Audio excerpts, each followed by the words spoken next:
WTF Nation Radio. WTF Nation Radio.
Voice of U.S. Army, WTF Moments. This is WTF Nation Radio.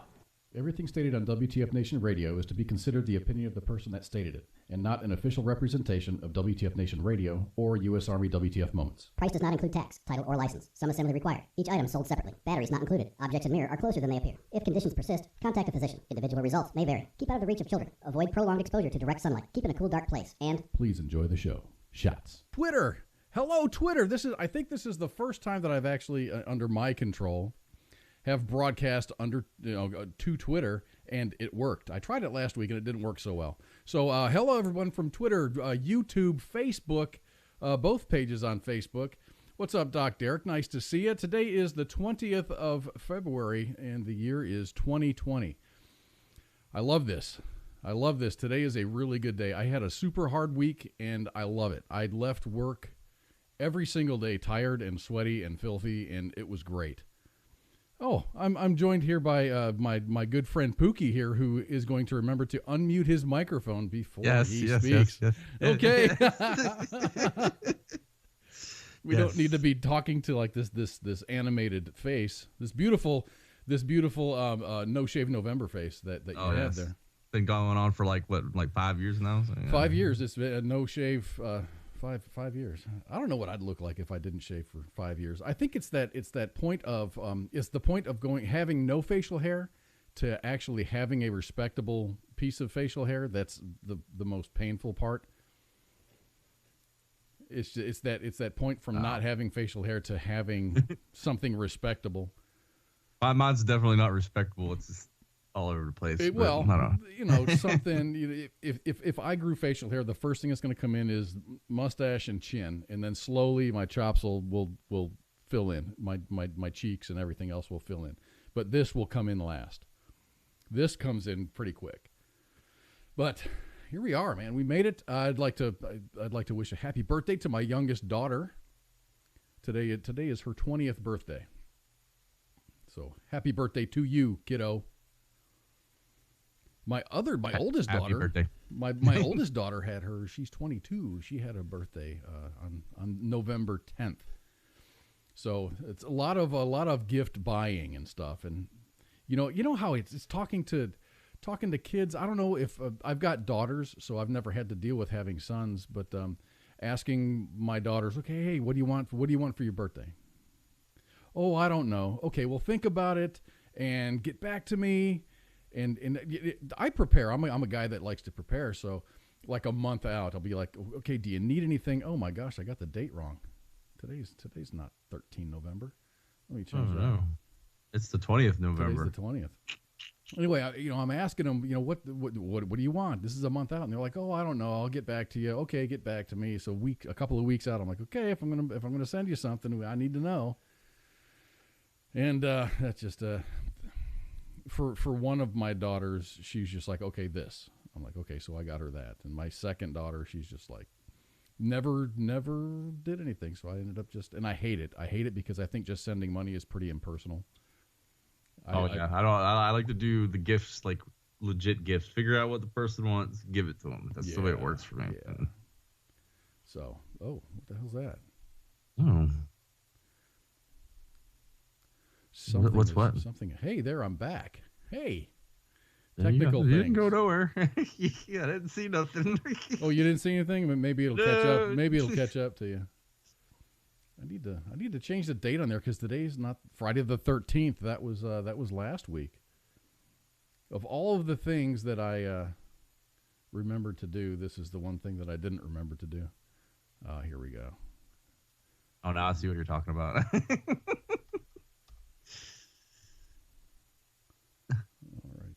It's not Friday unless something freaky goes on. that should do it, maybe. I've never used that feature before of kind of, oh, it worked. Yes, today is a great Friday. So yeah, man, we're setting up a new lab for a new airframe that we're going to be testing. And now we're at the point where we're doing the detail work. So I got to run a bunch of fiber this whole week, fiber Ethernet. I love running fiber. Ooh. Mounting big ass television sets just for monitoring and stuff.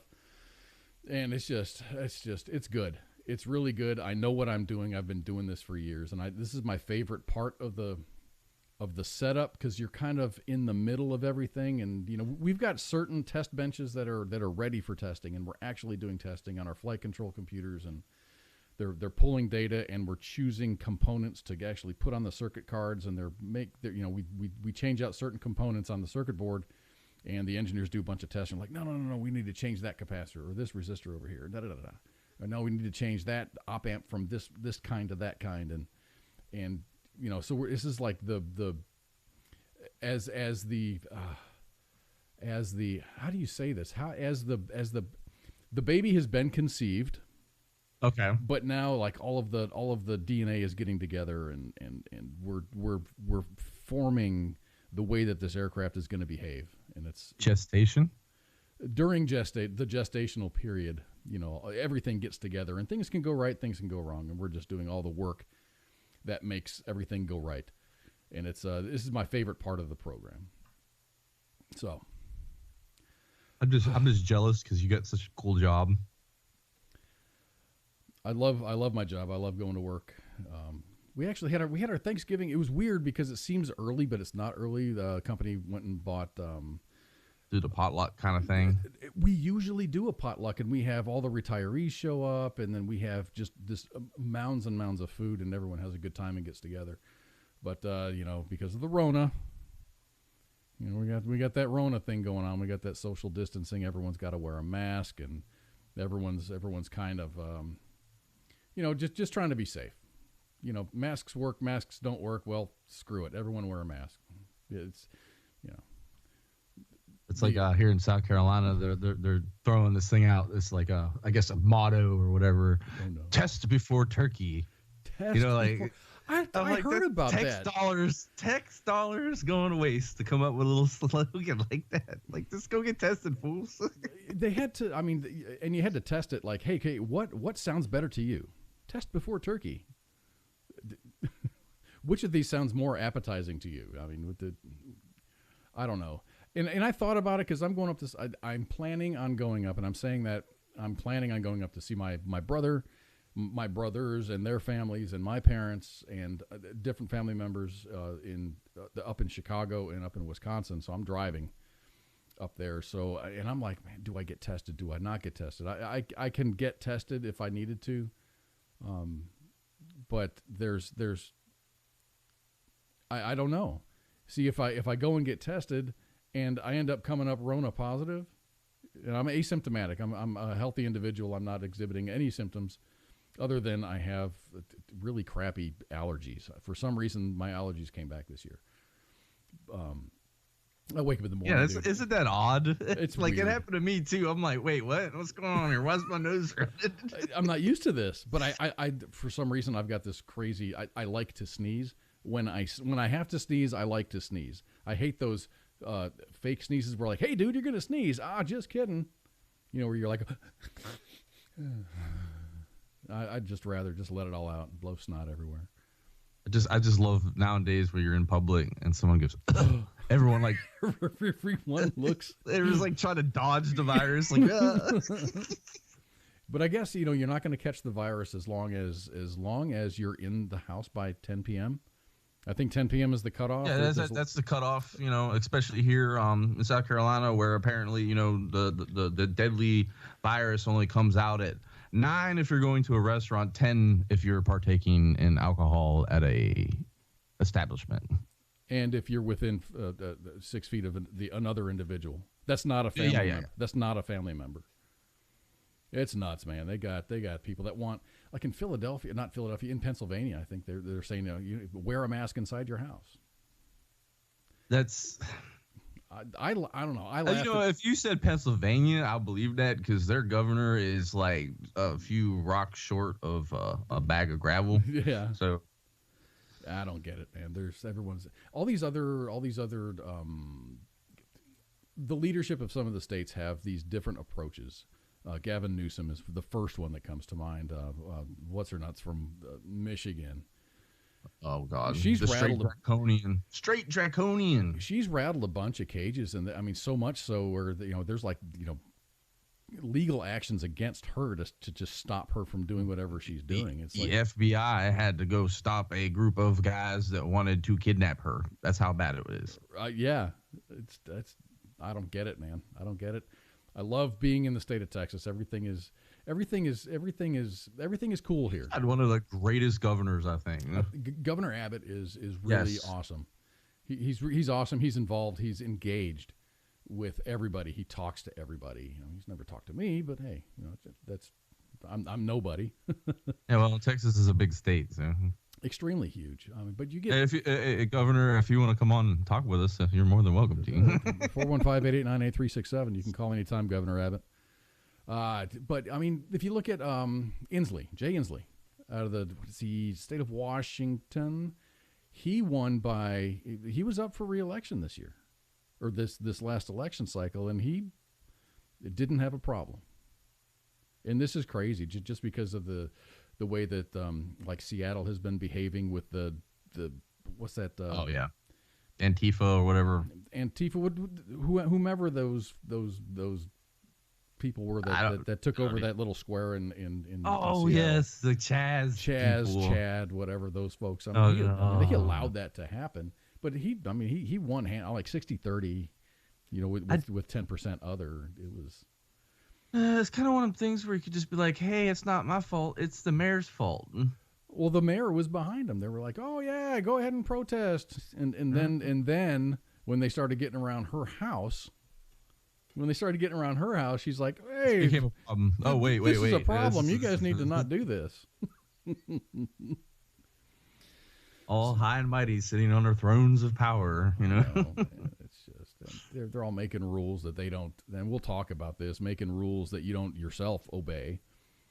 I mean, rules are one thing. I mean, you got to lead by example, right? So if you make these little rules, just make sure you don't buy a big turkey this year because you might get red flagged, and they might kick your door in. Well, if you buy a turkey that'll feed 10 to 12, but you're not supposed to have more than 5. Yeah, don't do that. Just make sure you tell everyone that your pet turkey died, so you're holding a funeral. Because I think in some states it's like you have up to 50 people for a funeral. So this is not Thanksgiving. This is a funeral wait. This is a funeral because those aren't regulated. Actually, well, they kind of are, I think. Weddings and funerals. I'm glad I went to Minx's wedding a couple weeks ago, 3 weeks ago, 4 weeks ago. And that was really nice. I bet you there was. I didn't get an invite. There was probably, I don't know, 40, 50 of us there. My sister was supposed to get married this year back in, when was it? August, I think? Yeah, it was back in August. That didn't happen. She canceled. She wasn't dealing with that. And she canceled because of the Rona? Or yeah. She just wasn't? They just kind of went to the courthouse and just did their thing and got married and ended it. So she still got married, just not a big presentation. Yeah, not a big huge deal or whatever it is. I mean, I was like, you're gonna blow all this money on a wedding, you might as well just save it and just have an awesome honeymoon. But that's just the way my brain works. So see, I never. Weddings are very, very expensive. When I got married, I'm not married anymore. But when I got married, I think our wedding was probably in the $20,000 plus to put on. But that's an incredible amount of money, and really, I don't remember much of it. It was such a whirlwind of a day. It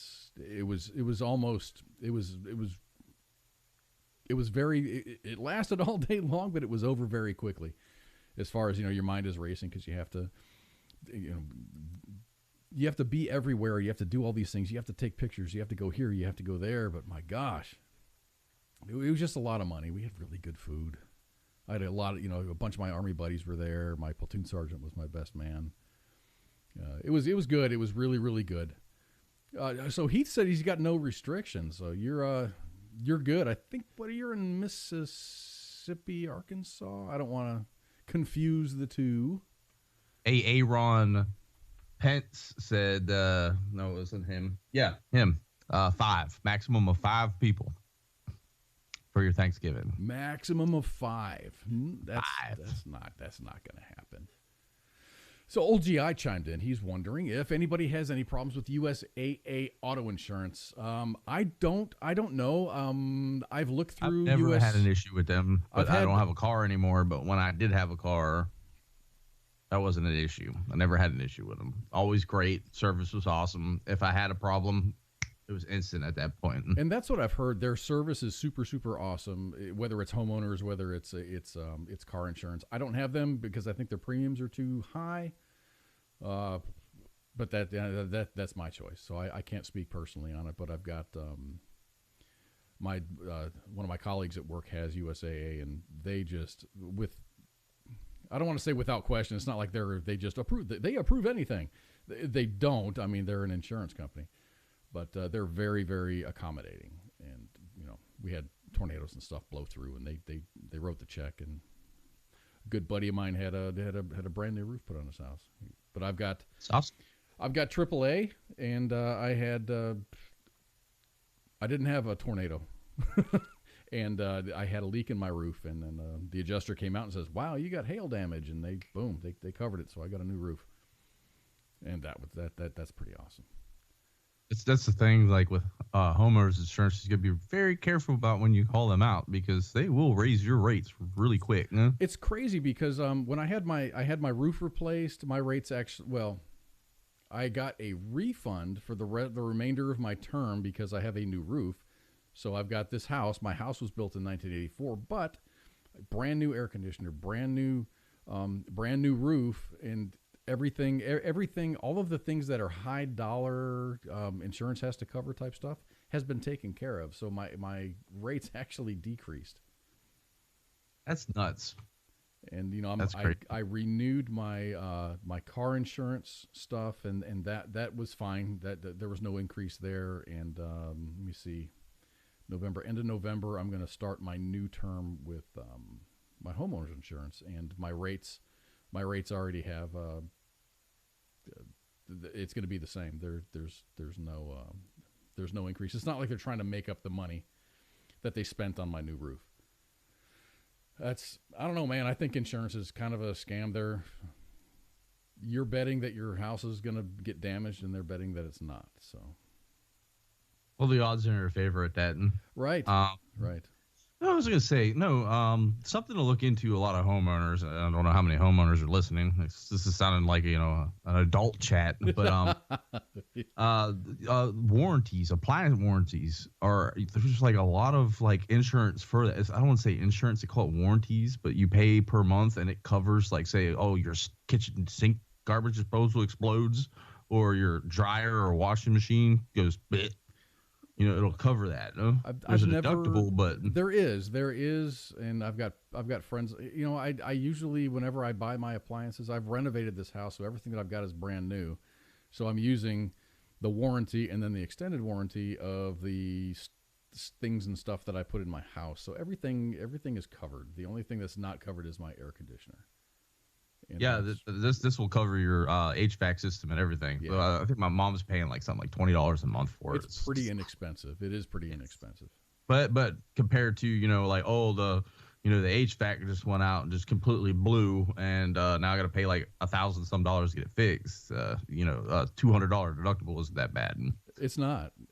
It's not. It really isn't. And what's the trade-off? Sitting in your house and sweating or freezing or whatever the alternative is sucks. So I was talking about kind of, the Rona is affecting.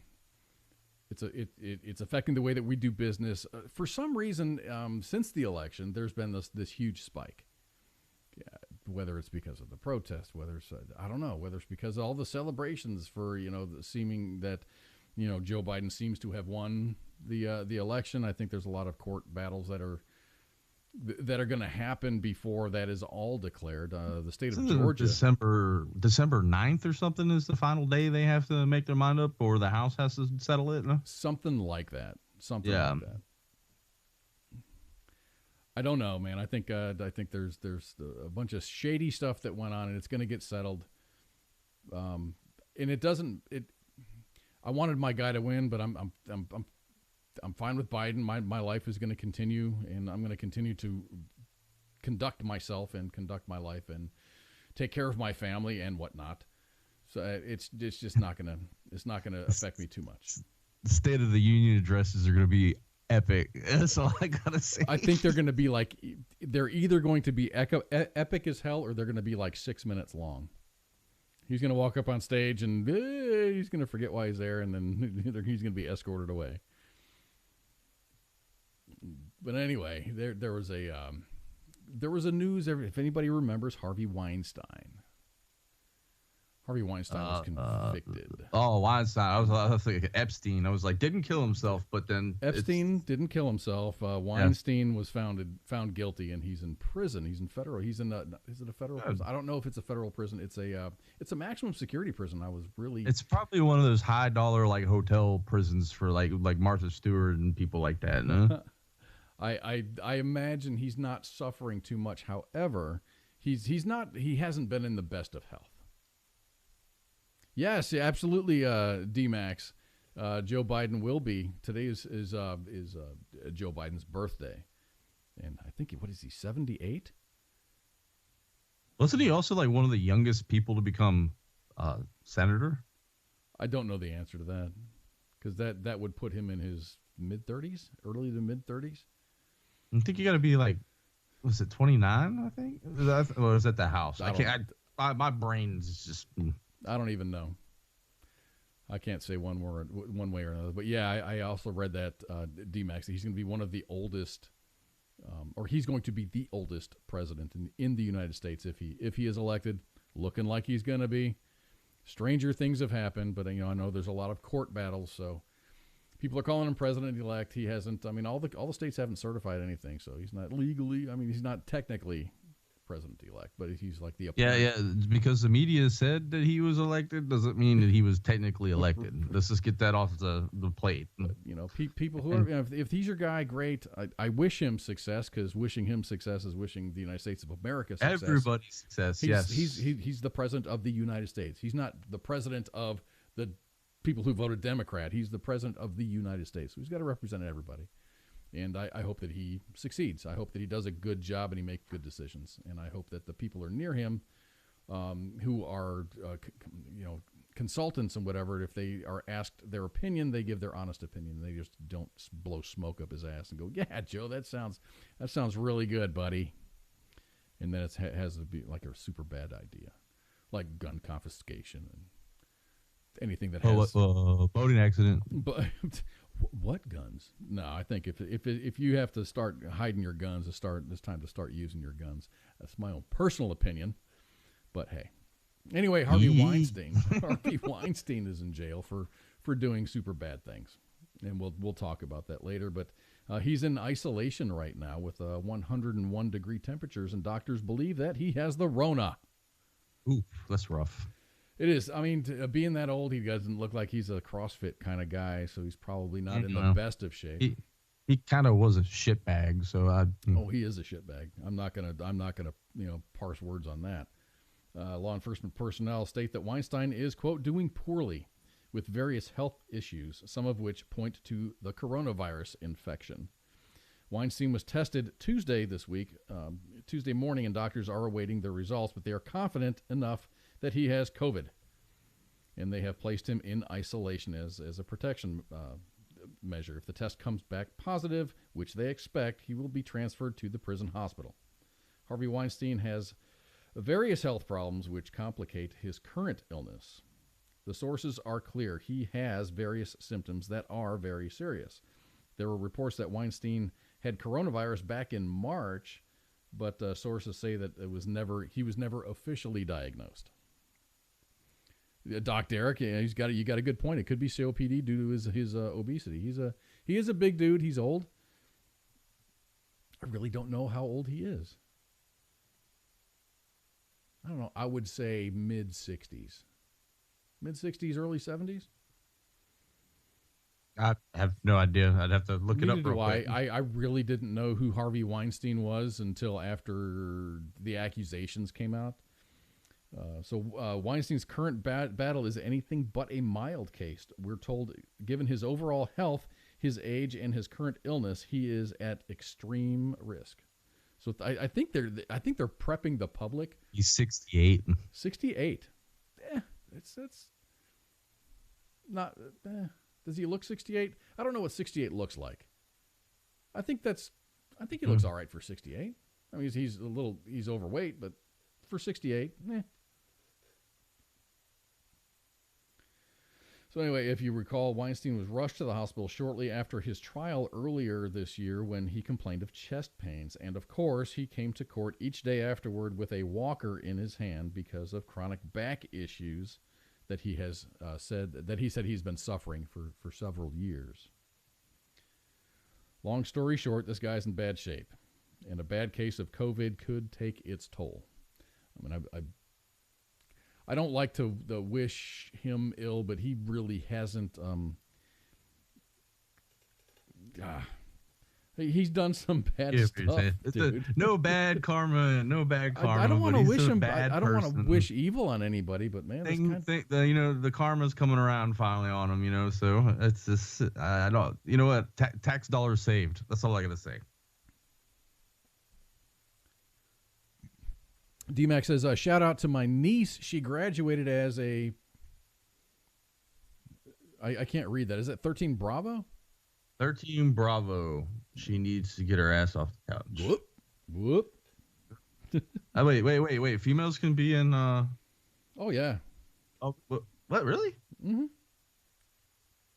I must have been out. I thought. Well, yeah, they started letting them in the infantry and stuff now. All MOSs are open for everybody.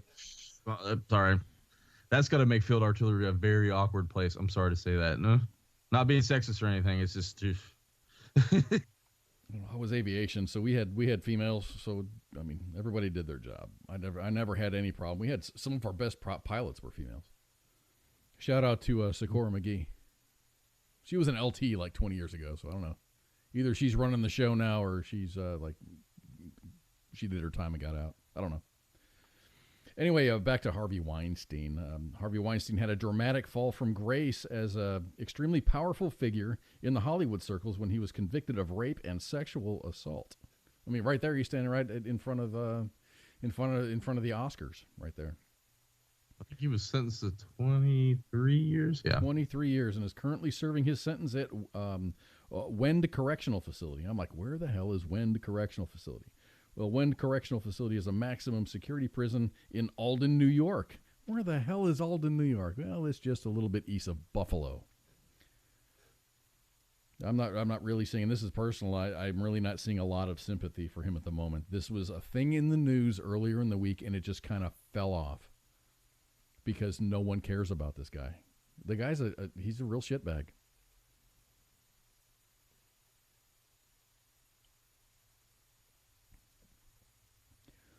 I'm sorry. I was looking up images. Okay. He's a piece of shit. I want to see what this Wend facility looks like because I just have this like kind of like, oh look, it's Martha's Vineyard with wires around it, like barbed wire. Yeah, it's a Wend Correctional Facility, WENDE. Yeah, I'm looking it up. No, that's legit. Holy crap, man! Yeah. Ain't no it's joke. It's a maximum security prison. No, it looks like yep. That's straight mags. Mm-hmm. Yep. And it's Buffalo, so it's not like he's getting a lot of outdoor time, especially with that lake effect snow that happens from time to time. Sucks to suck, nerd. What I've also been wondering, and I don't have this on our little note sheet here, is Maxwell. I don't know what her name, Ghislaine Maxwell. Oh, Gillian or whatever her name is. Yeah. I That's been hush hush. And there's more important things happening right now. There's always more important things. You want to get me into this? I am going to get you into this because this is a straight conspiracy ever since to not release this shit. What it is. Ever since the election, it's right before the election. It's like, okay, she is talking to people. She is talking to people. She is talking to people. And then you see things in the news. These sexual predators were arrested, or down Florida, there's a big sting down in Florida. Georgia, there's a big sting in Georgia. There's another one somewhere. I think it was out in California. So it's nuts. You can't help but wonder. Okay, maybe she dropped a dozen names. So then the investigators are just looking into that stuff, and they're just like a treasure trove of information. But I haven't heard much of her or much about her since the election. And here's my thinking. And this is my opinion, and this is what I'm guessing is going to happen, is President Biden is going to become the president.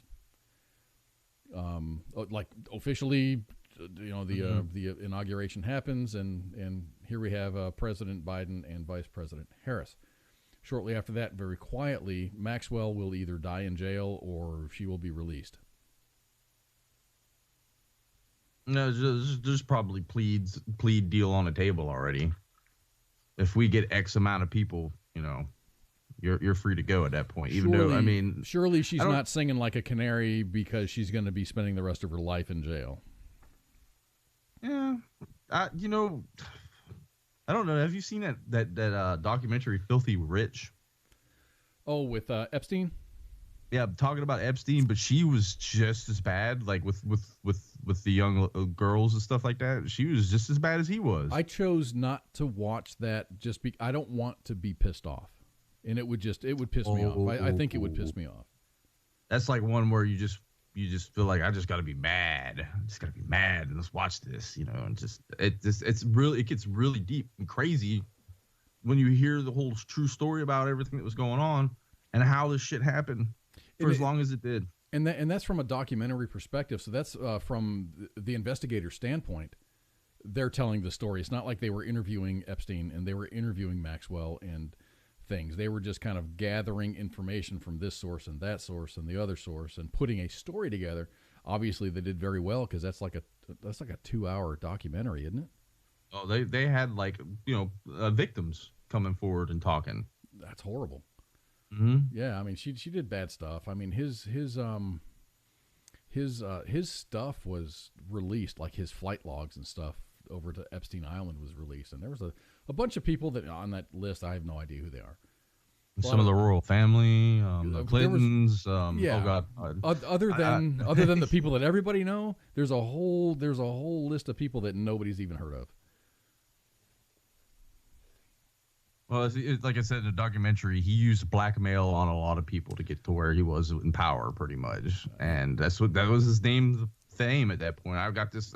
Dangle it over top of your head, and now you got to do what I tell you to. And so it sounds like he was a scam artist from the beginning, but he gets you to do some shady shit. Yeah, and then he's got you.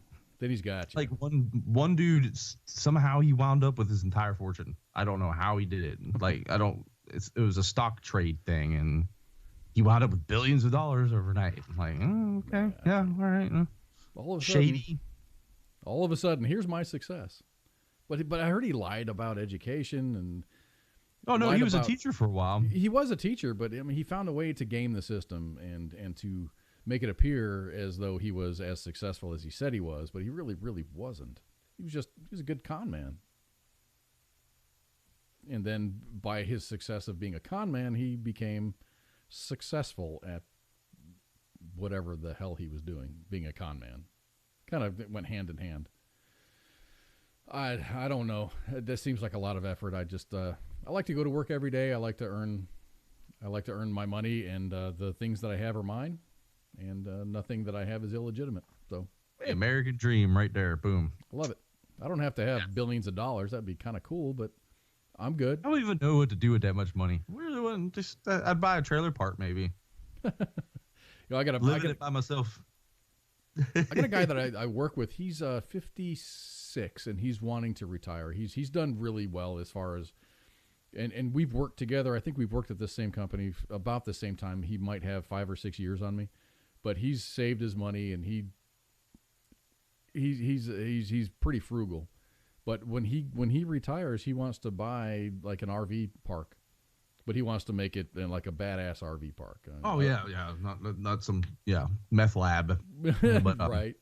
What you're saying. He's got goals. I mean, he's a good dude, man. Army vet. He got out. I think he got out before I even got in, or we were like he was getting out as I was getting in. I mean, he's talking about so like OG grunt. Huh? OG. He was what the hell was he? He worked on like sighting systems he was a missile guy. Ooh. He was a tech guy doing guidance stuff for missiles. I don't know if it was like an MLRS thing, but anyway, he's a good guy, man. He's a really good guy. But he's got goals, and we've worked, and we're earning the same amount of money and stuff, and we're just happy with what we've got. And that's all he wants to do is that's his goal is to buy a brand new truck, and he tells me about it all the time. It's like, oh, it's $88,000, but look at all this cool stuff in it, and yeah. I mean, he's motivated. I mean, as he's an older fellow, but he's motivated. He sets a goal, and he does what he has to do to achieve that goal. And he's been that way the entire time that I've known him. I've known him for the last 20 plus years. So, and that I think is what the American dream is just, you set a goal and you achieve it. And you've got setbacks and stuff, and sometimes you get divorced, and sometimes you might have there might be a death in the family or something, shit that sets you back. But then you just kind of you got to rewrite that rudder and keep pushing forward, man. Keep moving forward. Keep swimming. No. What do they say? What is that? Finding Nemo. Keep swimming. So let's talk about the rules and politicians. And damn it, I don't like talking about politicians because I don't really. There are I have some favorites. I have some that I don't like, but people are voting their choice to have people make decisions for them. Yeah, are they though? And then, but when they're demonstrably bad decisions, and then these fuckers get reelected. And Jay Inslee is the only example that I've got in my head. But Gavin Newsom Isn't he he's the new governor of California as of a few years Relatively ago? new. He's relatively new. I don't know if he's faced a re-election yet. I don't know that. I don't. No, if he's a Democrat, he'll get elected. I don't California know. Democrats will vote for a pile of crap if it has a D attached to it. Right. But he was kind of he got picked up, not picked up. He got caught, busted. Is that a good word? I have no idea if that's Busted, a good word. debunked. I don't. What's the word? I don't know, man. I can't even think of it. I mean, good looking dude. He's up there. He's relatively young, but as this leader continues to send everyday Californians back into lockdown over the Wuhan coronavirus, Governor Gavin Newsom is rightfully facing heavy criticism for breaking the rules that he's imposing on everybody else. As I say, not as I do. You do as I say, no as that's why I've got the rules for thee, not for me. So photos have surfaced of Newsom having dinner at a swanky upscale restaurant in Napa Valley. Keep in mind that Newsom shut down the wineries and tasting rooms for much of the year. He also warned against family gatherings and traveling for this Thanksgiving. This is a problem, but it's who he was with that makes the situation even worse. Newsom was dining with California Medical Association lobbyists. The state's top doctors and medical lobbyists were there. California Medical Association officials were among the guests seated next to Governor Gavin Newsom. I was going to post pictures of this, but you really can't tell who the hell these people are.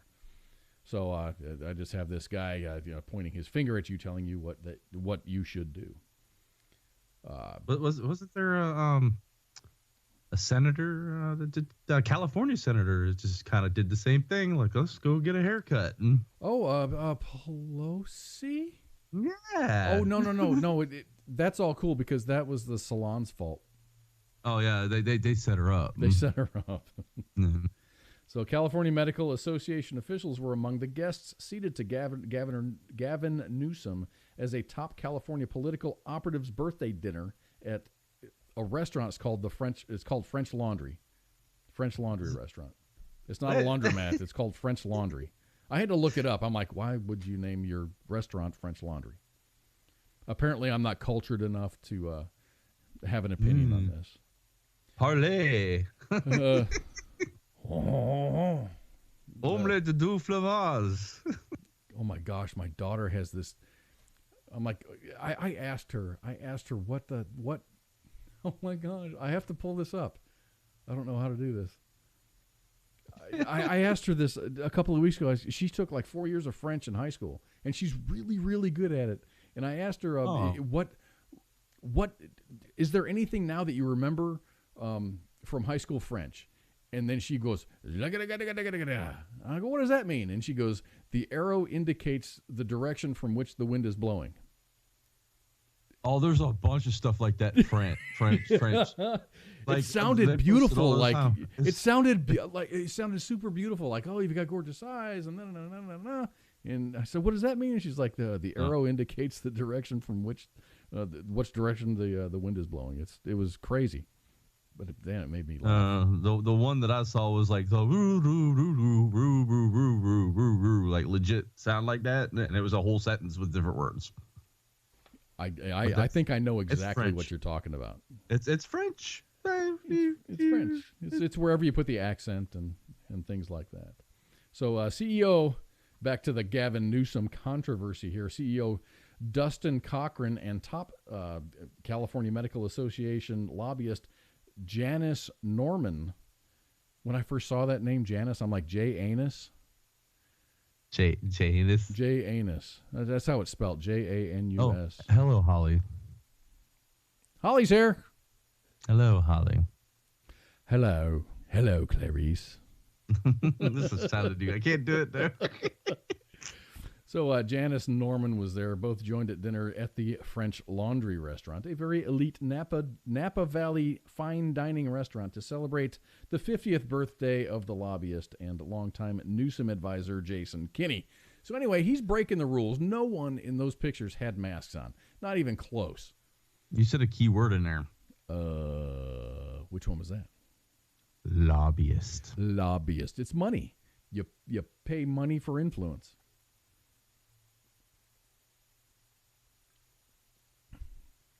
I can't. You can't damn. Okay, are all lobbyists bad? No. I won't say no, but a majority of them are there they're getting paid to be there for a reason. They're getting paid to bend the ear of somebody else. Yes. And so, sometimes, and if it's for a cause that you like Alwyn Cash, upgrading his award to the Medal of Honor took lobbyists, and that was a legit thing. But those same lobbyists that are battling for Alwyn Cash, these other lobbyists are getting paid to bend the ear of politicians to try to curtail your Second Amendment rights, your First Amendment rights, or whatever. Mm-hmm. Or, lockdown your entire state. But in the meantime, the governor's out at dinner with other people. Talk about a story about lobbyists. I don't know if you've heard of this. I know this is a little off subject. I'm sorry to do it. But out in Nebraska, they're having a big issue right now. It's called rights to repair. And it's tractors. These John Deere tractors are so computerized now that they have to take them to the dealer. Well, that throws the farmer out of work for like 2 weeks sometimes. So they started hacking and repairing their stuff. And the Nebraska governor pushed through this bill, and guess who shows up? Apple, and I think there's another company that showed up, like Samsung or one of them, showed up to lobby against the bill. A lot of the same controversy has been out there with Tesla. When you buy Tesla, you're not allowed to work on a Tesla. There's rules, and I don't know the proper words to. Okay, you don't buy a Tesla from a dealership. You buy them at something else. It's not you cannot go to a Tesla dealer. It's direct dealer. There's no dealer. Well, the dealer thing is kind of crazy because there's certain laws about Tesla dealerships or something like that. I'm not quite sure about it, but you have to buy directly from manufacturer. Correct. So that kind of exempts them from. It's I drive a 2019 Fusion. I can go to a mechanic down the street and he can get repair parts and he can fix my car.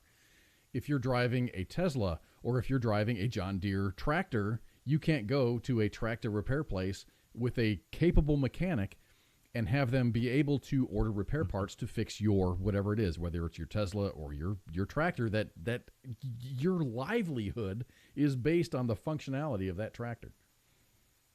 That's why a lot of them turn to hacking. They hack their shit. YouTube is full of videos of people that, hey, look at this. I went and bought all of these wrecked Teslas and I made this one good Tesla.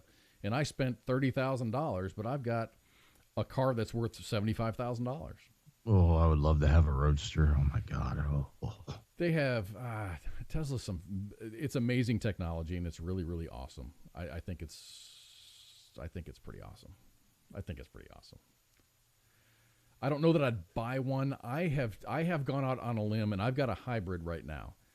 I'm not sold on it yet. I'm getting magnificent gas mileage. You're getting, you said you got a Volt or what was it? No, I've got a Ford Fusion hybrid.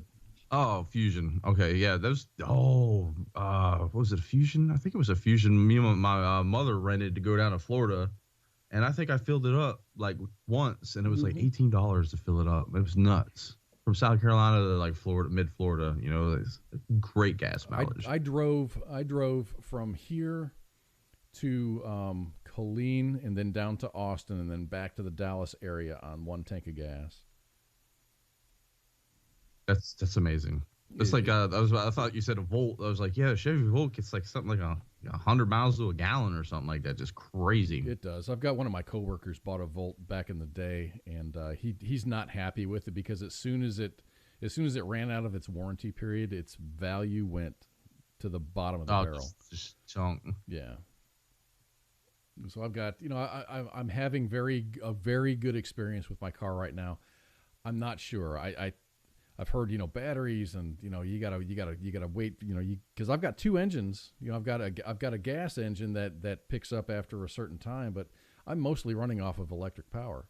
So that little power cell in there, it requires maintenance. It requires replacement after a certain amount of years. I don't know when that is. You know, the what's that? The Prius was notorious for having very expensive repair, or once your fuel cell goes out, it's thousands, $5,000, $6,000, $7,000 just to replace that. That's just ridiculous. But I've heard a lot of things good about the Fusion, so I'm there. And right now, my goal is in about 3 years, get rid of it, get another car. I don't know. I just like the old gas guzzlers that I just get to take a wrench and fix if I need to. Yeah, that's just me. But it's crazy. If you I can show you a picture of the engine. It doesn't look like your typical. Here's your engine. Here's your valves. Here's your carburetor. You know.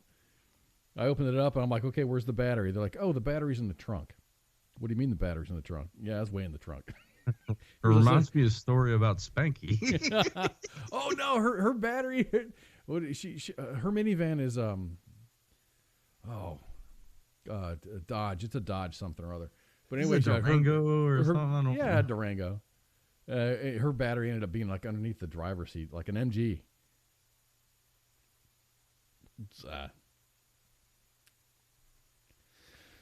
So,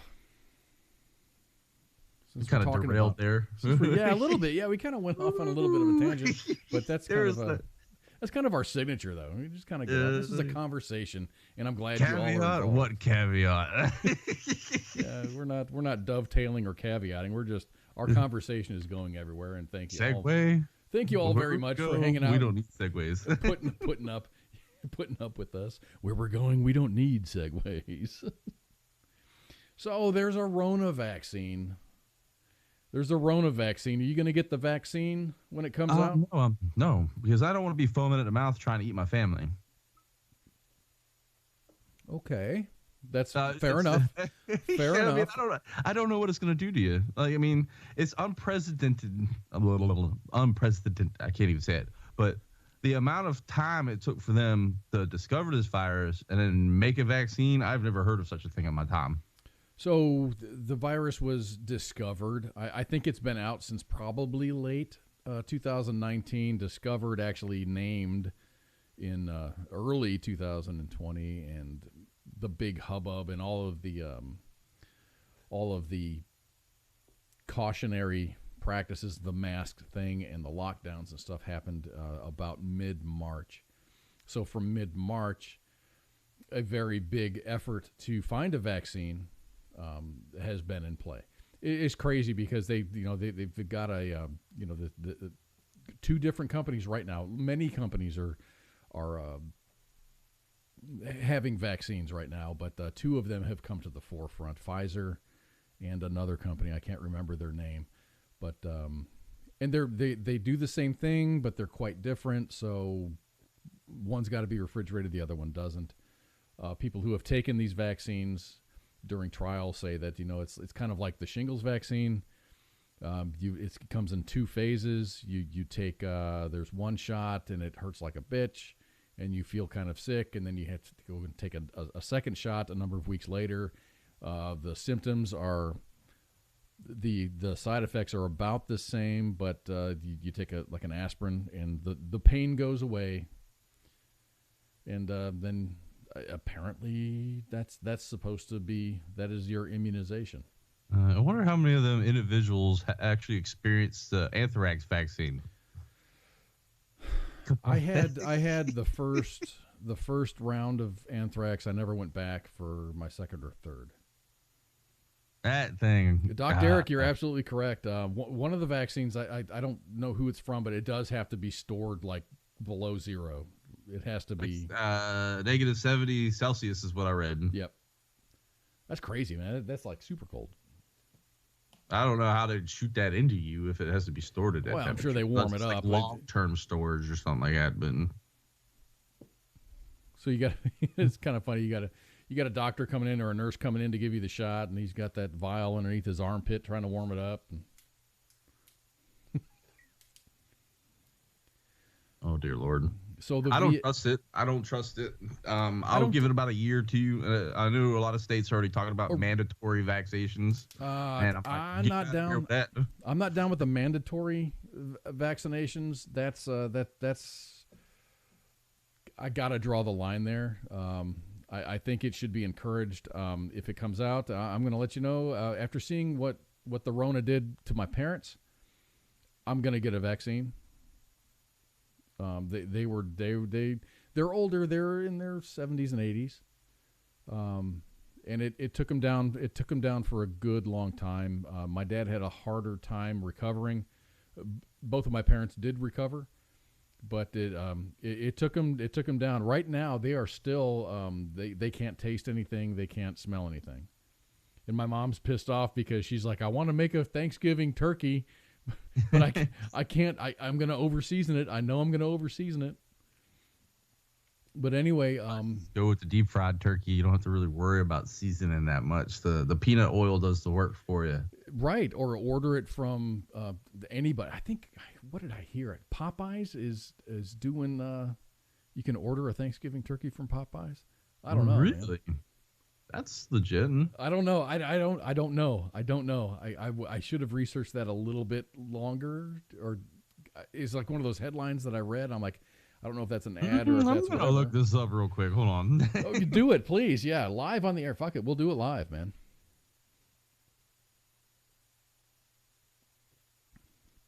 And we can see right there, Pooky is typing in to the Googleizer. Popeyes. What's the other chicken place? Popeyes. Okay, choose Turkey is what they said. Popeyes is selling a family feast for Thanksgiving that includes their classic. Trying to read it here. But it's chicken, though. It's not. It's a Oh, okay. What it looks like? Okay, it's chicken. Chicken, but it looks like a turkey. Fried chicken in a turkey thing that looks like a turkey. Fine. Fine. Yeah, that's what it is. And they're partnering up with Uber Eats to do that. I'm not sponsored by any of these people. Please pay me. But no, it looks legit. I mean, yeah, I guess. I mean, I was thinking about like duck for Christmas this year, but oh, I got a funny story. My mom made a duck and she didn't know she was making duck, and she was complaining that it was really greasy. She baked it. Ooh, no. Okay, yeah. she's like, this is so greasy. This happened. I was out. I was already in the Army then, and it was like one of those things she found in the freezer, and she's like, oh, I'm gonna make this. And she made it, and she was surprised. And my dad told me about this. She's like, she kept on complaining how greasy it was. I'm like, duck is delicious. Duck is delicious and greasy, and it's awesome.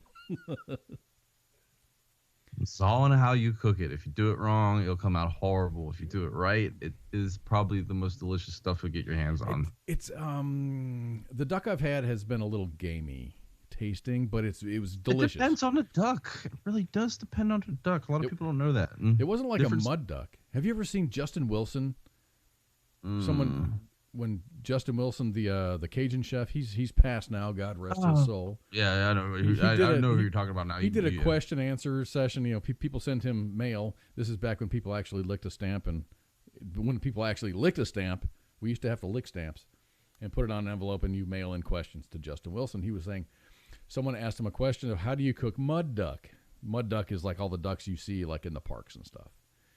And he says, well, first, you know, and he does this in his Cajun accent. I can't do that, but he's like, first, you take this, you take the duck breast and you split it down the middle, and you take this and you put this in there, and then you take this jalapeno and you put that right in the middle, and then you sew it back up and you stick it in the oven, 350 degrees, 6 hours. It comes out, and oh, that smells so good. And you cut the breast back open, and you take out the jalapeno, and you eat the jalapeno, and then you throw the rest of the duck away. That's like, he's like, you don't eat mud duck. It's like how you cook a raccoon. You Right. heat a brick up to it's white hot, stick it in the raccoon, let it sit there, and then you throw the raccoon out and eat the brick. Oh gosh, that's good. That's hilarious. No, that's funny. No, that's. So I was talking about the Rona and the VA. So the VA is in line. The planning is underway at the VA to deliver a COVID-19 vaccine when one comes available. VA is working with the Centers for Disease Control and Prevention to help a phased plan based on 5 core ethical pillars: safety, maximizing the benefit of the vaccine, equity, fairness, and transparency. Veteran and employee safety remain our number one priority. The plan is to take in consideration a number of risk factors, including risks of acquiring infection, severe illness and death if infected, and transmitting the disease, as well as the risk to essential workers, including healthcare personnel. So they're trying to please everybody, but they want to do it fairly. Is the basic rundown on that. So offering the vaccine first to healthcare personnel and veterans. Initially, and this is the VA speaking, we expect supplies to be limited. Everyone should do that. Expect it to be limited. Everyone's not gonna get one like right now. Based on these risk factors, VA will offer the vaccine first to high-risk healthcare employees. I understand that 100%. As they are essential in continuing to care for the patients throughout this pandemic. As more vaccines become available, VA will offer the vaccine to high-risk veterans.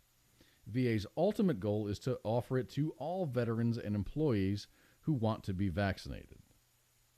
VA medical centers across the country performed planning exercises in late October to prepare for the initial receipt of the vaccine.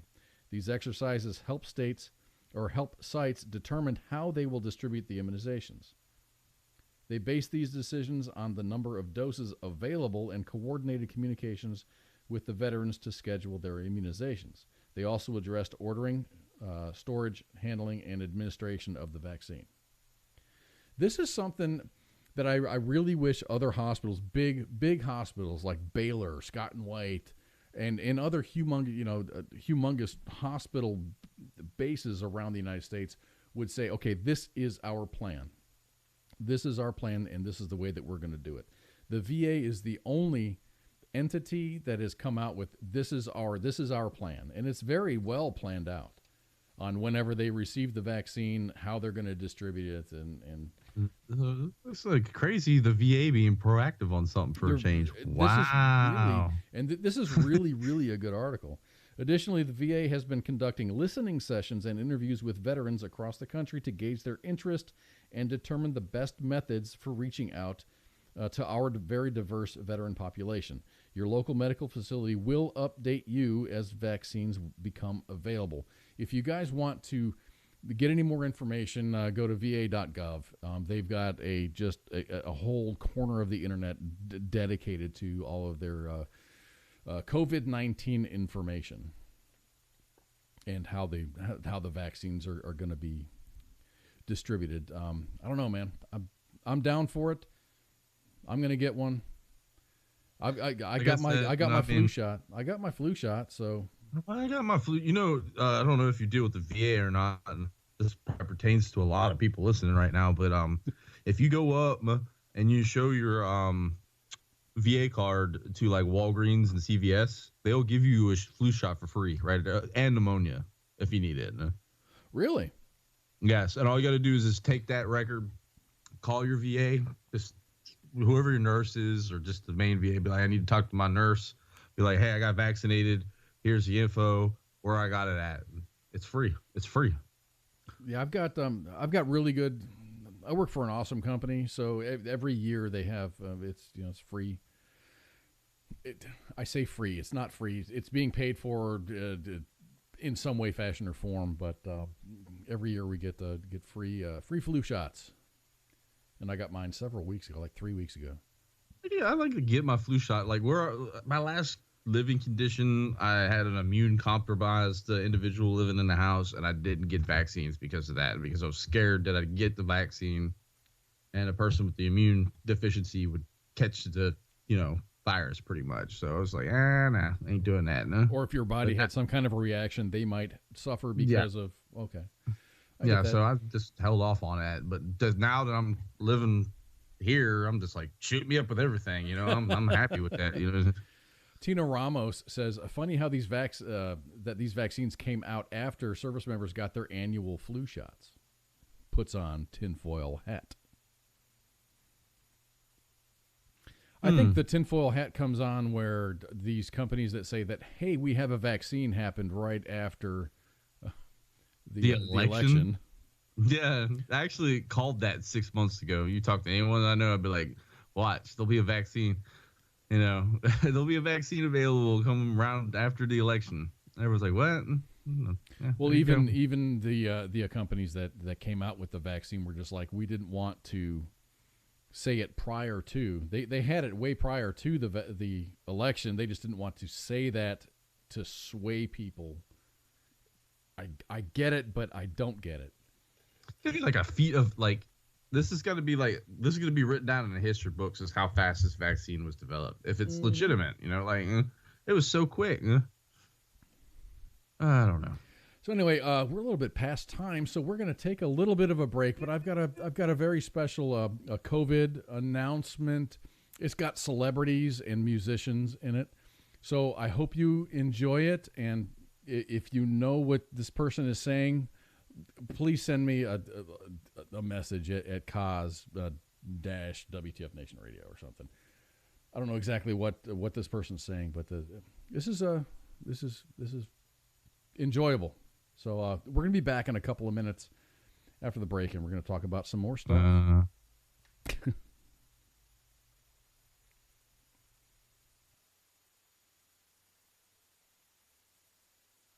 Government, let me tell y'all motherfuckers something. I don't know what the fuck this coronavirus is about. I don't understand how that shit was from Wuhan, China. Now all of a sudden this shit is on motherfucking tour. And let me tell y'all something. I ain't even gonna front. A bitch is scared. And a lot of you motherfuckers think it's a joke. Like I was thinking, right? Guess what, bitch?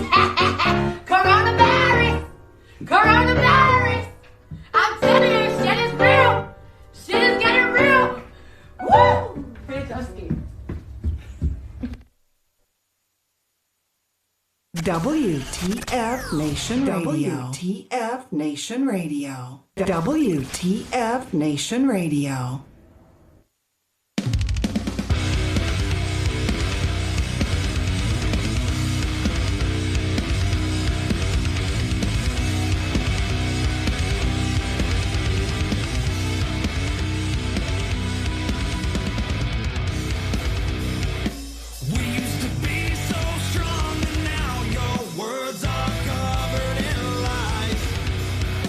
Is there a reason for us to make this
voice of U.S. Army, WTF Moments. This is WTF Nation Radio.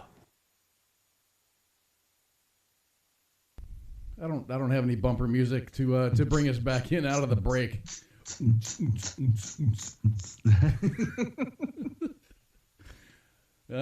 It was on the wrong side of the playlist, so it didn't play. So here we are. We're back for the second hour of Friday Night Freedom. Welcome, everybody. Thank you for hanging out there. Today is the 20th of November. 20th of November. So you got to figure we're going to go through this weekend. Next week's going to be a short week.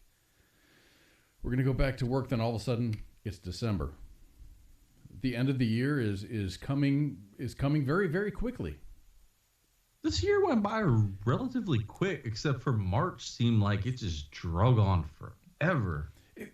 March kind of sucked. I think for a lot of people, not me in particular, but because nothing really has changed for me. I haven't lost work. I haven't had to really quarantine.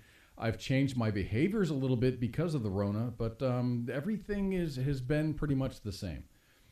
For a lot of people, it hasn't been that. People have lost their jobs. The businesses that they've worked for have crumbled, and they're left with nothing, I guess, as far as a job to go to. So everyone's got to hustle. That was really evident today when I was like, me and my mother went down to the beach, and I noticed that a bunch of businesses that were open before this whole thing are now like there's for lease signs on the side of the buildings. They're not there. Spirit Halloween is going to open up shop there probably. Well, not in that tiny little building, but no, maybe. or maybe a Dollar General is going to pop up. Those things self-replicate. But this year for me, and this is my experience, it's gone pretty quickly. I don't have any complaints with the way the year's gone, and from a personal standpoint, it's just me, and this is all I deal with. I live in my house. I'm by myself, so the only person that I have to take care of is me. My kids are fine. They're in a different state, and they're both working. So everything is fine. Everything that I personally care about is solid. And if it wasn't, then I would help.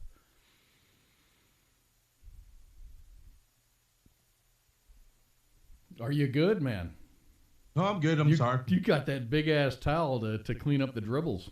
No, yeah, this is the beard life. The beard life. You take a sip of something, and all of a sudden it's just like squirting down your beard. Not what I wanted to happen. So earlier we were talking about Harvey Weinstein coming positive, or he's suspected of being positive for the Rona. There's probably some new information out there that says either he is or he's not. I haven't caught up with that. This is news that I gathered yesterday. That was the last time that I actually did any research for any of the stories that I've been doing. But another story that is really awesome, and I love it. I love it. I hate that it happens, but I love that it happened. Humongous human smuggling bust in Florida. Florida's Tallahassee Police Department announced Tuesday that a 2-year-long investigation into human and child sex trafficking led to the arrest of 178 individuals. Operation Stolen Innocence began in November of 2018 with the aim of rescuing a young teenage girl who was being sexually exploited. The investigation uncovered an enormous amount of electronic evidence that required months to evaluate. I totally get this. The evidence has to be gone through. The electronic evidence helped investigators further develop the case and determined how many other suspects were involved and to what extent. Department Chief Lawrence Revel told reporters that the Special Victims Unit venture was likely the largest of its kind in the history, with 106 people charged with felonies, 72 others charged in misdemeanors, and 19 are also facing federal charges. Now we're going to go back to the young girl who was involved. And this tears at my heart. This is any child who is exploited, but to have a child have the strength to help the authorities. I mean, to find the guilty people and all of the other. That's rough right there. Just even thinking about it. No? So the young girl who was found, the young girl who has been found in an online sex for pay ad, helped investigators in their effort to bring the defendants to justice. Revel said that the girl is, quote, on the road to recovery and is doing well given the situation. God bless her, man. This sucks. It sucks. This is not what life is about, and I'm thankful that she's naming names and pointing fingers and all these other good things, man. She should be doing it. She should be doing it, huh? The U.S. Department of Homeland Security, the U.S. Marshal Service, the U.S. Attorney's Office for the Northern District of Florida, the State Attorney's Office, and the Florida Department of Law Enforcement, and the Leon County Sheriff's Office all worked in partnership with the Tallahassee Police. Quote, we know this is going on in our community. We need to address this, and we need to know it takes state and federal partners. It does, man. I mean, a lot of these things, they cross state lines, they cross county lines, they cross all these jurisdictional lines. They're even, it's international at this point, huh? Absolutely. Absolutely. That's why I'm so big about border patrol. Everyone freaks out about it. It's like everyone's like, these kids are in cages. These kids could have been, brought over by a coyote for the specific purpose of sex trafficking, pretty much. And it's just sickening. I've got my opinions on kids in cages and all that stuff, and we can get to that right after we finish this. All right. It's an interesting conversation. It really is. So it's been determined that approximately 199,000 people are trafficked in the United States each year. And the human trafficking industry, they called it an industry, is worth $150 billion worldwide. $150 billion. Billion with a B. That is insane. Tallahassee police noted that the release that the estimated 199,000 incidents occur within the United States every year. Police would not discuss the details of individual cases or anything that could identify the victim or any victim, and urged anyone with further information on victims to reach out to the human trafficking hotline at 1-800-373-7888. So if we have a social media guru, place that number up there in the chats. If you have any information on human trafficking, please post that phone number, 1-888-373-7888. I'm going to do that right here because I've got a pretty big gun here that covers several chats. It doesn't hit. I don't think it hits. It doesn't hit Twitter. Oh, Twitter doesn't get the love, man. So 1-888-373-7888.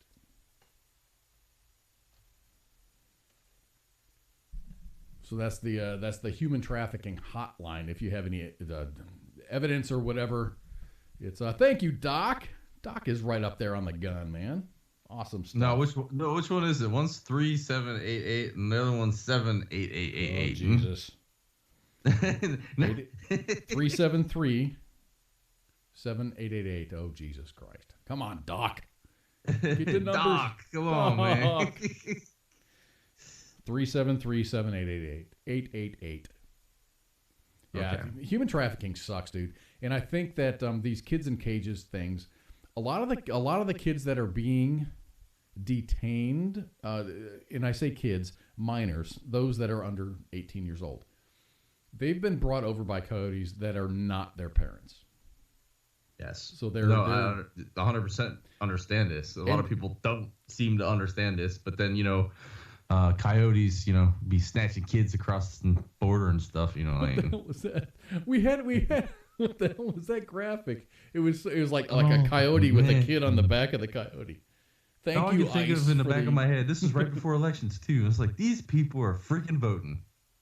It's all I can think. These people actually think coyotes are bringing these kids across the border? And they call us dumbasses. Oh, wow. It completely makes me ill at the exploitation of children for whatever reason. I mean, I could get into the understanding why this is happening. Is because it used to be like, hey, if you had a kid with you and you said, hey, this is my kid, you would kind of get like a protected, like kind of like anchor status. Mm-hmm. I don't know how the law was working, but then that's boosted human trafficking like no one else's business because like, hey, if I just have this rando kid with me, I can stay in the States. Or you can just say, this is my child. This is my son. Yeah. You no DNA testing, none of this. During your journey across the border, you can come up with a story. And it's a believable story. Anybody can come up with a story. But then what happens to the child after, I'm back in the States, I'm free to do whatever I want to. What happens to the child then? The child winds up in situations like we were this. just talking about. They end up being bartered. So would you like people were so mad about children being in cages, safe and protected from this stuff. People are losing their minds about it. So just let the kids get tossed around and used as however these people feel like using them. So let's say that Pooky was the head of Homeland Security or whoever makes these decisions. You bust a man, a woman, and let's say 3 kids coming across the border. So you segregate the kids from the adults to figure out a story. You got to find out a story. You segregate the adults, and then you bring the kids over here, and you segregate the kids even too from themselves, so they can't collab stories because there might be one child in that group that's like the ringleader of everything. No one's story ever. When there is a falsehood, no one's story ever is consistent. So there's obviously a way to figure it out. But what happens? So you've got these kids, these unaccompanied kids. What do you do with them? Do you ship them back? Who do you ship them back to? Yeah, but this is exactly it. Like, do I just kick them back to the border? You can't do that. No. Does anybody have an idea? I know Alexandria Ocasio-Cortez, is all of the kids in cages and stuff, and she was down here in Texas and screaming at a fence, and on the other side of that fence was actually a parking lot for people to park in. But anyway, I understand her passion. What do you do with the kids? You got an unaccompanied kid. What do you do with that child? Are you a decent human being and you want to make sure that child finds his parents? Yes. How do you take care of it? How do you go about it? Maybe foster homes, until you could locate the legitimate family.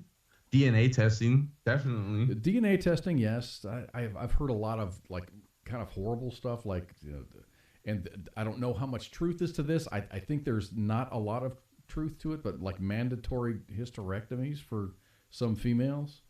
Ooh, that's have you heard that? I've never heard that. That's crazy if this is truth. But I don't know the context of that. It's like these hysterectomies are happening. Okay, give me some context, and I can never find any context. Is it like something that's happened across the board? No, it's happening in the States. They say they're happening in the States, but I don't know if they're medically necessary. I don't know, because there's medically necessary things. I'm not a doctor, unless you count a witch doctor. That's the first I've heard of it, yeah, which is, to me, it's just batshit crazy. But if that's happening, that needs investigated. I don't like to be gaslit. And that's been a term that has been kind of coming up within the last couple of years. I guess being gaslit. You don't want to be gaslit. Like someone plants a seed and then you kind of flip your switch and you go off in this other direction. Someone entices you to react a certain way, so you get on Twitter and you get on Facebook and you do all these things and you gather this support structure to go either for or against some things, but it just seems like I don't believe 99% of the stuff that I read and see as far as the news goes, and that sucks. It's the world we live in these days. As I tell everyone, just don't take everything like, okay, CNN told you, okay, cool, go research a little bit. there's always like a bias added to it's it. hard, and it's even hard to research things because if you go to, let's say if you go to Fox, you're going to hear one side of the story. If you go to CNN, you're going to hear another side of the story. If you go to OAN, One American News, or you go on the web and you search it up, and everything's Associated Press, and they're all linking it. Sourcing everything that. is linked to a certain source. I like to find individual information that comes out that kind of corroborates this, corroborates that. Okay, this is true. This isn't all the way true, but this is kind of true, and this is absolute bullshit over here. So, it's really hard, and it takes a lot of diligence to consume the news. And okay, this is titillating. This is awesome. This is awesome. Like what happened? What happened? Don Jr. Don Jr. is now positive for coronavirus. So is Giuliani's son, from what I'm hearing. Right. So. Okay. So are they? They've come back positive. Are they ill? Are they sick? Or did they just test positive? And this is a very good question, because in my shop, I work in a shop. We have about 20 people. 25 people. Two of my contractors, one of them has his, and this lineage is just, try to pay attention and follow along. He is the dad now.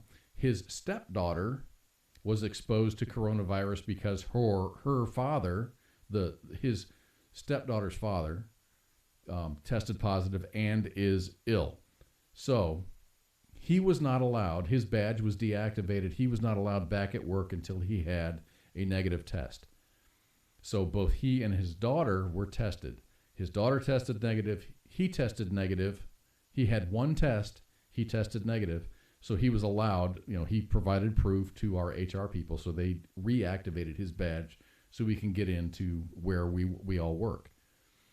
Another one of my contractors, his wife, I'm not sure what her line of work is, but she was exposed to coronavirus, and she tested.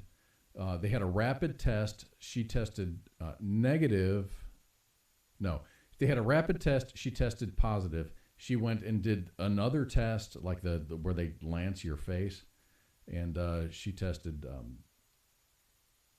The rapid test was negative. The lance test in the nose was positive.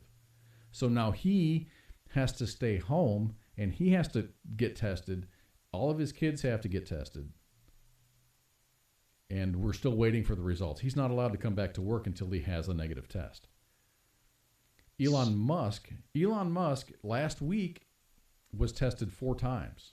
2 of them were positive, 2 of them were negative. And that's the reason why he actually missed the launch of SpaceX, going to the International Space Station. So I don't know, what's the reliability on these tests? How do we get off on back onto Corona? I don't know. Who knows? I mean, the tests are, there's always false positives, false negatives with tests. So, I mean, that's just the way it works. So I'm kind of wondering, do I get tested before I go up and see my parents?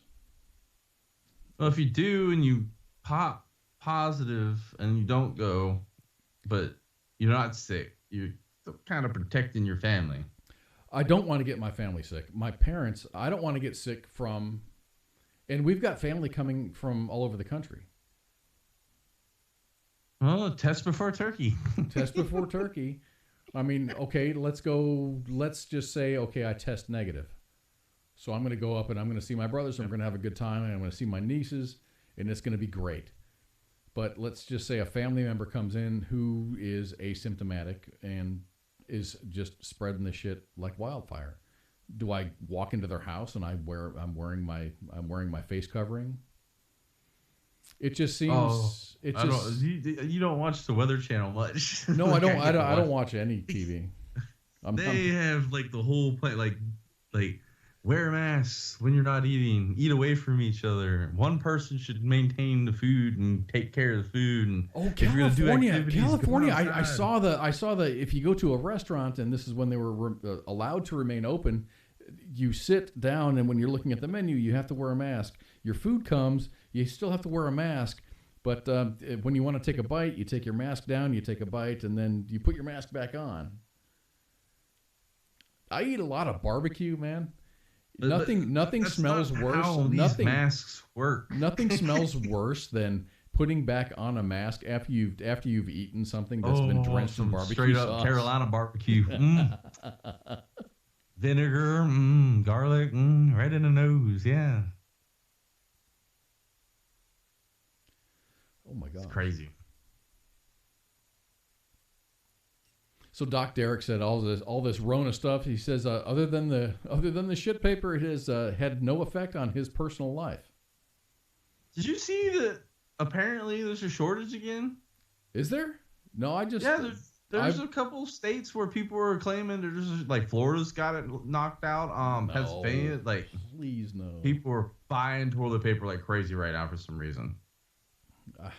That's I don't know if it's because of the election. I know the office of the president-elect said they were going to shut us down for 6 weeks. It's the first thing. That was the first thing they were going to do. But so we've got some highly placed individuals that are monitoring our chats here and our broadcast for us getting zucked because we're talking about the Rona. I think that the only time we get zucked if I called it the Wuhan coronavirus. All right, there you go. China. Come on, algorithms. Catch up. Try and catch up. All you got to do is say hammer scorecard, and it'll shut the whole thing down real quick. But I don't want to get in that. What does that mean? What's a hammer scorecard?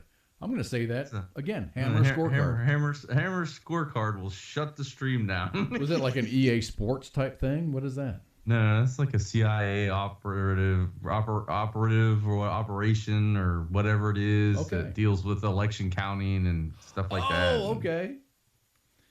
So apparently, I guess Georgia has certified all their votes. Yes, I saw that. Michigan too. I think Michigan's did it too. Did they certify again? Because I know they certified once. They're saying I think there's just legal things. Oh no, there were some politicians that everyone agreed to certify the vote, and that was reported. And then because of bullying, some of the Republican people that were a member of that group said, no, I take it back, whatever that means. However, I rescind my previous comment. I digress. No, you can't say fuck you and say, no, I didn't really mean that. No, you said fuck you. You said fuck you. You can't unsay that. When my who is now my ex-wife, when she said, I think I want you to move out, you can't unsay that. And that's when the fucking wheels came off. I'm like, no. And then you could reconcile all you want, but when you asked me that fucking question, when you said that statement, you can't unsay that. You said it. That's why you gotta be careful what you say, because once you say it, you can't unsay it. You can't unsay it. So guess what's happening? On December 19th. On December 19th, mark your calendars because this is happening. This is happening. Wreaths across America. This has been happening for quite a while. Wreaths Across America is now back on the menu. On Monday this week, after evaluating plans to hold a large annual event in the midst of an escalating pandemic, Arlington National Cemetery canceled. They canceled Wreaths Across America, saying that it could not mitigate the risk to thousands of visitors and cemetery staff. But on Tuesday, after criticism from Republican lawmakers and public outcry, President Trump overrode Army officials and tweeted that he has reversed the ridiculous decision to cancel Wreaths Across America, an annual event that draws thousands of volunteers to lay holiday wreaths on headstones throughout the cemetery. It will now go on, Trump wrote. Army Secretary Ryan McCarthy said that he decided to hold the event after all. Arlington National Cemetery is overseen by the United States Army. Wreaths Across America will happen on December 19th of this year. Secretary McCarthy's office was, quote, not aware of the cancellation until the cemetery released a public statement on Monday, according to an Army official. And I love this. I love all this. This is all caveating and all these explainers. Fragos and Ornos. Yeah, well, it's just according to an Army official with knowledge of the deliberations and spoke on the condition of anonymity because of the sensitivity of the issue. So someone was yapping and wasn't supposed to be yapping and is not an official yapper, because we have PAOs to yap. PAOs yap on official terms, and then there's other people that yap in other ways. I don't know the hierarchy of yapping and what yapping should be considered official and not. Everything should come through the PAO, pretty much. So David Gomez says Biden will unite America. I hope he does. I really hope he does. And it seems a little weird to me, and this is my opinion. What is unity? What does that mean to unite America? When the planes hit the Twin Towers, the United States of America was united against we are united together against a force that was wanting to tear us down. That force that wants to tear us down has not gone anywhere. They've been debilitated, and we're fucking them up. But the United States of America is not united in any real way, not like we were. So what does that mean, David, Mr. Gomez, to unite America? How do you unite America? Free college? You're going to forgive everyone's student loans, which pisses me off. You know, I'm going to say something right now, and a lot of people don't realize this, but if the IRS is still standing when they forgive debt, right? How do you forgive debt? Hey, Pooky, can I borrow $10,000? Yeah, here you go, bro. Here's $10,000. Okay, man, I'm going to pay you back, and here's my payment plan. I'm going to pay you $100 a month until this is all paid off. And then a law is made, and all of a sudden, I don't owe you whatever my balance of $10,000 was. Yeah, that's what I was trying to get at, is debt forgiveness, according to the IRS, is considered income. So all of a sudden, everyone's going to get $60,000 debt forgiveness, and they're going to have to pay that percentage of income. That and they is, don't realize that. You know, a lot of people are saying, "Oh no, that's bullshit." That's actually not bullshit, because my ex-wife, was a professor at a college, and one of the benefits of her being a professor at that college was I got to go to college for free. So I'm taking tons and tons of classes. I love engineering, man. I'm taking math classes and structural dynamics classes and thermodynamic classes, and it's just great.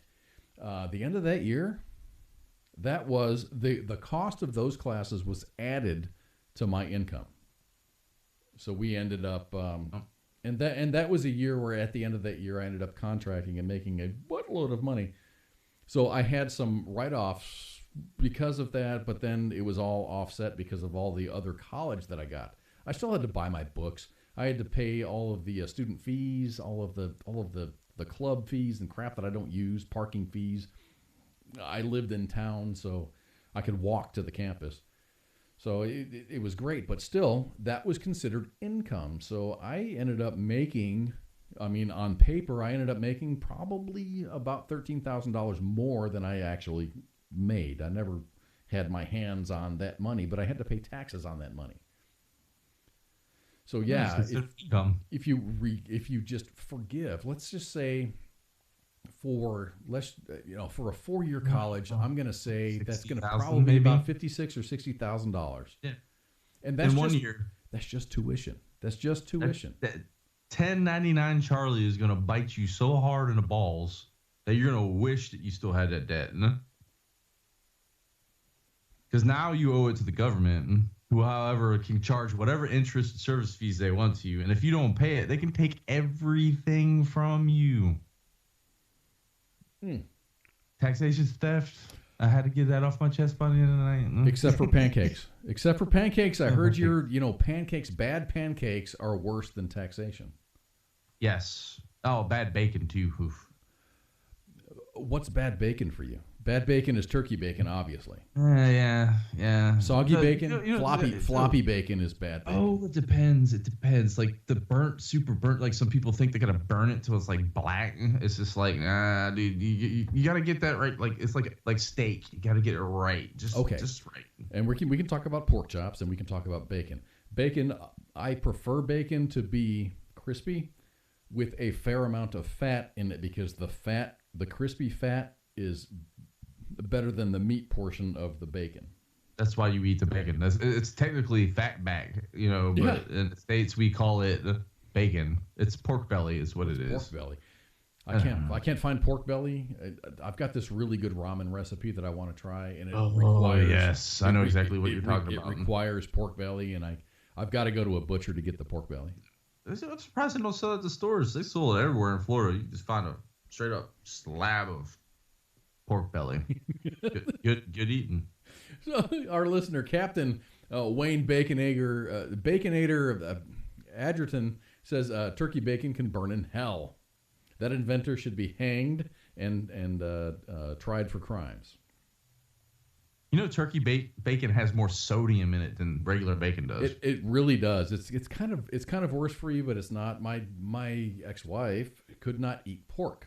Her body did not process pork well, so we ate a lot of turkey bacon. So our Saturdays and Sunday breakfasts consisted of turkey bacon.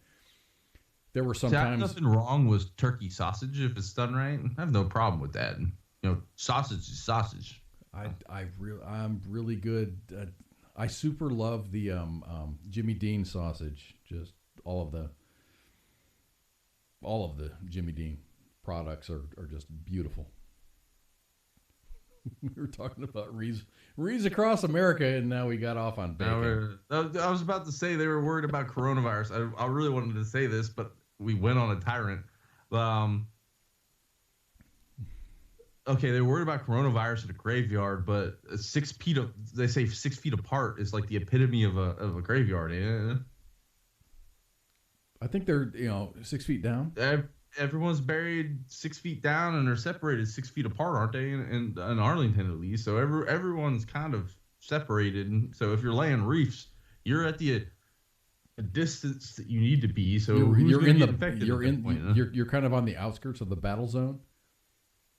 I've never been to Arlington. I've never seen Arlington. I think that would be. Never been to Arlington Cemetery. Never been, but I think that would be awesome just to sit there. And dude, it's awe-inspiring and breathtaking in the same sense. It's like a whole the first time I saw it, I was too young. The second time I went there, it hit me a little hard because then I'd been in the military for a while. And I was like, wow, when I was a kid, I didn't really soak this up. And as an adult serving in the military, I realized what this meant. I find myself when I hear stories Boone Cutler is awesome on this because he'll tell a story and it's just I don't know the man or the woman, but I'll get a tear in my eye, or I'll see a father and a daughter just like we're seeing here, and mom's been lost because she got killed because of an IED or whatever, and that hits me right in the heart. It just I couldn't imagine being a child and losing a parent to conflict that the child doesn't understand. That's a sad subject, man. So Tina Ramos, I love her so much. She goes, I'm going to lay a wreath while eating perfect pork belly bacon that I fried on the tailgate of a gas-powered truck. Hell yes. There you go. Tina Ramos, 2024, ladies and gentlemen. Hey, no, that's my bid. I'm running for president this go. I'm old enough now. Screw y'all. Well, maybe you can be her vice president or something. Why? That's the most useless seat in the universe. I want to be the president, and I want to be like, hey, executive order. Here's another one. Whoever invented turkey bacon probably invented fruit cakes too. And we're in that season right now where fruitcakes are a thing. I've got a catalog. I've got a catalog of, things that you can buy for your families, gift packs and whatever. And I like the sausage and the mustards and the jellies. The Hillshire Farms or whatever it is. I love it so much. Legit. I love it so much. Unless it's got alcohol in it. Well, there's fruitcake with rum, but it doesn't really do much. You got to eat a lot of fruitcake to get a buzz off of that. But yeah, well, I mean, maybe we should start something here. We are on an idea. I'm trademarking this right now. Okay. Just get drunk on cake. Maybe I need to redo our disclaimer. Anything you hear on WTF Nation Radio becomes property. It's trademarked. It's property. It becomes our idea. We'll share the wealth. I mean, look at Three Cletus. Oh yeah, Three Cletus. Ice dropped a comment. Oh my gosh. Oh, you can't unsay shit. Where's the other one? Biden will croak. What do you think is going to happen to a president? Let's just say Joe Biden becomes the president. How do you think, is he going to be kicked down the stairs, or is he going to be 25th Amendment, or? Well, I was supposed to say, they kind of like played with that 25th, like Nancy Pelosi with her falling out dentures and her too much alcohol, whatever it is, kind of ran her mouth about the 25th Amendment. And I was like thinking to myself, it's like, that would be some kind of bull crap. The thing they would do is they'd have the guy run, he'd win, then they'd be like, oh, you got dementia, dude. You can't be the president. Give me the football back, get out of here. And then now Harris and whoever, the majority, who's the majority leader now? Gosh, I think Nancy Pelosi got like ousted for some reason.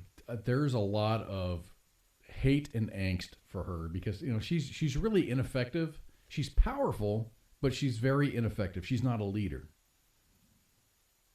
I don't know if that makes any sense. She's no, it makes sense. She's just a babbling, floating, talking head, pretty much at that point. That just needs to fix it. Dead. Fix it. Dead works, girl. Yeah. Or it doesn't. I don't know. I don't know. I think that. Whoever the majority leader is of the House, or it's not the House, is going to become the vice president. Vice president. That's how. So you've got some kind of pseudo coup kind of thing. I don't like to say the word coup, but there is the word has been floated out in the media. Coup. The word coup, and it's just I don't know. This is such an interesting time, and everyone should save their newspapers and just this is really. Who still reads newspapers? Is that a thing? I mean, I used to grab the USA Today every now and then, when I was staying in hotels a lot just to read. But I've got a Time magazine. I'm a business guy, Wall Street Journals and shit, But besides that, it's just. I've got a Time magazine that's somewhere up here. My bookshelf is above me. Oh, if I can find this, where is it? Oh, I wish I knew what I had. Time magazine was Godzilla. It had Godzilla on the front of it. It was cool. So that was a photo of you. Yeah, back in the 50s, but no, I've got a Time magazine that I saved because I had saved a series of Time magazines and I cleaned them out after a while. But the one that I saved was one way before 9/11, and it was the Taliban is a rising force and blah blah blah blah blah. It was like Islamic, the Islamic jihad type of mind frame is coming to light, and yet you got to look out for it. But this was back in the 90s. It was like an early warning, but no one paid attention. No one paid attention to it. And I saved that Time magazine cover. This is Time magazine that I read. It was called The Chinese Bubble. China. Oh, that's a whole. We could talk a whole other 2 hours on China alone, but I read The Chinese Bubble is it's this ever expanding bubble that just doesn't seem it wants to pop. But when it does, what's going to happen? The Chinese bubble seems to get bigger and bigger, and then it kind of fades. But from surrogates, it just gets reinvented. So it's like they're feeding on themselves. You got a balloon that's losing air, but that balloon's air is feeding another balloon. So it's all kind of it's just very it feeds itself. China's a very tough cookie to crack. I don't know. I don't know. I say that a lot. I don't know.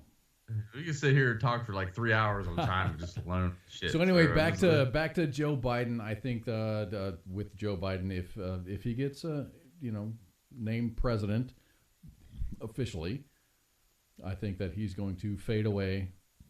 Probably around his 100th day, he'll do 100 days, and then things will happen. I think 100 days is very important for a president. The first 100 days. First 100 days proves what kind of president you got. And right. I predict another Jimmy Carter is what I'm predicting. Simple as that. And likable guy, bad decisions. Jimmy Carter was a very likable man. I mean, he's a decent guy. He's just a bad leader. I mean, look, he spent his entire after presidency kind of thing working for Habitat for Humanity. I mean, I think he's still out there doing it. Huh? He is. Dude's old. He's almost as old as Ice. Oh no, Ice was the guy who helped Washington get across the. Oh, he Delaware. Was the guy in the back rowing. Yeah. Okay. Yeah. All right, Pooky. What do you say we call this, man? Thank you all very much for hanging out. Wonderful time. Man, we had a good time. It's a good time. And this is a great show, and I'm going to do this podcast, and it's going to be awesome. It's huge. Man. It's going to be awesome. It's going to be awesome. Huge. It's going to be huge. I pressed all the right buttons, and I'm really happy with myself, and this is great. You only had one screw up. Did I have? Oh yeah, I did. But everything is recorded, and it's going to be saved for posterity's sake. So everyone, thank you very much for being here. We've got shows. We got to do housekeeping. Let me get the camera on me. This is just on us. Camera on us. 23rd of November. Julia Mackey. I thought I had a difficult name. I think it's Pyra. Navy and Air National Guardsman Julia Mackey Pyra will be on the Monday edition on the 23rd to talk about her recent book called Guardians, Stories of the 2020 Civil Unrest in Washington, D.C. This is a newly released first-hand account from Julia, who describes her experiences on the street of D.C. protecting the people of our nation's capital in their right to assemble while attempting to stop the destruction of monuments and local businesses from those who are looking to cause them harm. And that's going to happen on the 23rd, which is this coming Monday. On the 30th, which is a week from Monday, Fred Lewis, Army veteran Fred Lewis from the Discovery Channel's Gold Rush, hoo-yah, is going to be here. He'll be on the Monday edition to talk about how he went from being a Special Forces medic to mining gold. Oh, I would love to go out and work with that guy. Wow. That's badass. You got to imagine the drive of being a Special Forces operator to mining gold. I'm thinking you're going to find the fucking gold, right? Oh, yeah. Find it. WTF Nation Radio, WTF, U.S. Army, WTF Moments, All Warrior Network. We are the mighty and awesome shit, my drill sergeant said, have teamed up with Honey to help raise money for Team Rubicon. Honey is now a shopping tool that searches the internet for the best deals to help you save money. For each download, Honey will be donating $1 for Team Rubicon. So go and get that. Go and get that extension, I guess, on your browser for Honey. I use Honey. I've used Honey for quite a while, and sometimes they have better deals, sometimes they don't. But it's definitely legit. Team Rubicon is a 501c3 nonprofit that utilizes the skills and experiences of military veterans. Oh, gotta turn that page. And first responders to rapidly deploy emergency response teams. Founded in 2010, Team Rubicon has deployed worldwide to provide immediate relief to those impacted by disasters and humanitarian crises. This campaign will continue throughout the holiday, and it will end on December 31st. Team Rubicon is legit shit. We had, what was her name? Shadowstalker. Shadowstalker used to live in Houston, and she's since relocated up into the Kansas City area. But she was like a regional director of Team Rubicon down here, and she's just like, man, this is the best organization ever, because they're completely full of veterans, and they Kansas City is like the hub of all like veterans. It seems like lately, it's just like everyone's flooding that way. Everyone seems to be gravitating towards Kansas City. I don't know why. I mean, War Horses for Veterans is there, and they're awesome. I'm not saying Team Rubicon is up there, but man. There's a lot of really smart people in charge of really awesome stuff, and Team Rubicon is awesome. So if you can check them out on on Facebook, Team Rubicon if you go to Google and type in Team Rubicon, you're going to find something. So go ahead and do that. Anyway, thank you very much, everybody, for joining us. We're going to be back on Monday with the Monday edition with Ice. We love you very, very much. And do we need a safety brief? Just don't drink and drive. Don't beat your wife. Don't kick your dog, and you'll be all right. There you go. Make good decisions, y'all. Thank you all for hanging out. This is Koz and Pooky signing off. Wear a condom? We're in Fayetteville. No one gets STDs here. The voice of U.S. Army, WTF Moments. This is WT Radio. WTF Nation Radio.